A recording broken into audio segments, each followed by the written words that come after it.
Hey guys, welcome back to my new study blog. তোমাদের সাথে আমি লাস্ট স্টাডি ব্লগ শেয়ার করেছিলাম আমার আরআরবি এনটিপিসি এক্সাম প্রিপারেশনের study blog day 7।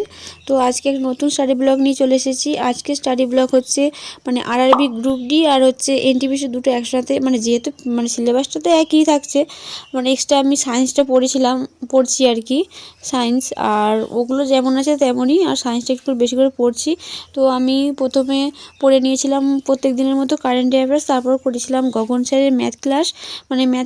PYQ sir practice করে রেখেছিলেন, সেটা রেকর্ড ক্লাসটা করছিলাম। তো খাতায় নোট করছিলাম, দিয়ে তারপরে দুপুরে আবার স্নান করে নিয়ে মক টেস্ট দিতে বসে পড়েছিলাম। তোমরা তো জানো প্রত্যেক দিন দুপুরবেলায় মক টেস্ট দিই, তো সেই মক টেস্ট দিতে বসেছিলাম।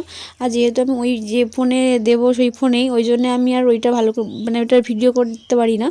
তো যাই হোক, মক টেস্টটা দেওয়া কমপ্লিট হয়ে যাওয়ার পর আমি দুপুরে খাবারটা খেয়ে নিচ্ছিলাম। অ্যাকচুয়ালি মক টেস্টের আগে আমি স্নান করে নেওয়ার পর খাইনি গো, একবার ডাইরেক্ট মক টেস্ট দিতে বসে পড়েছিলাম।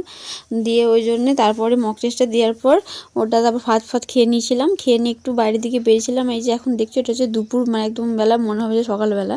তো এখানে আমাদের জবা গাছগুলো আছে, বাগান থেকে একটু এসেছিলাম, দিয়ে আবার সন্ধ্যেবেলার দিকে বসে পড়েছিলাম পড়তে। তো আমি তখন ম্যাথ করছিলাম ওই সুবীর দাসের বইটা থেকে, যে ম্যাথগুলো আগে কমপ্লিট হয়নি এখনও, হচ্ছে শতকরার ম্যাথগুলো। তারপর আমি ম্যাথ কমপ্লিট করে নেওয়ার পর আমি হিস্ট্রি থেকে পড়ছিলাম, মধ্যযুগীয় ভারত থেকে মোগল সাম্রাজ্য আর সুলতানি যুগ থেকে পড়ছিলাম। তো ওইটা হচ্ছে 10 ক্লাসের বই থেকে পড়ছিলাম। ওই বুকটা অনেক পুরনো, অ্যাকচুয়ালি বইটা হচ্ছে আমার দাদার, আমার না, বাট ওই বইটা থেকে ভালোভাবে বিস্তারিতভাবে আলোচনা করা আছে বলে ওই বইটা থেকে পড়ছিলাম।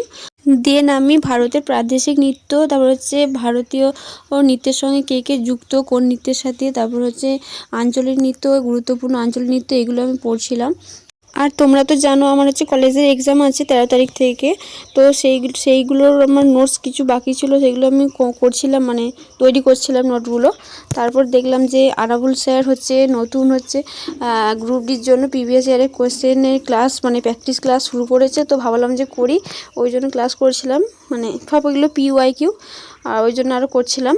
তারপর আমি সায়েন্সের নিরজ স্যারের ক্লাস করছিলাম। দিয়ে আজকের ভিডিওটা এই পর্যন্তই। কেমন লাগলো অবশ্যই জানিও। বাই।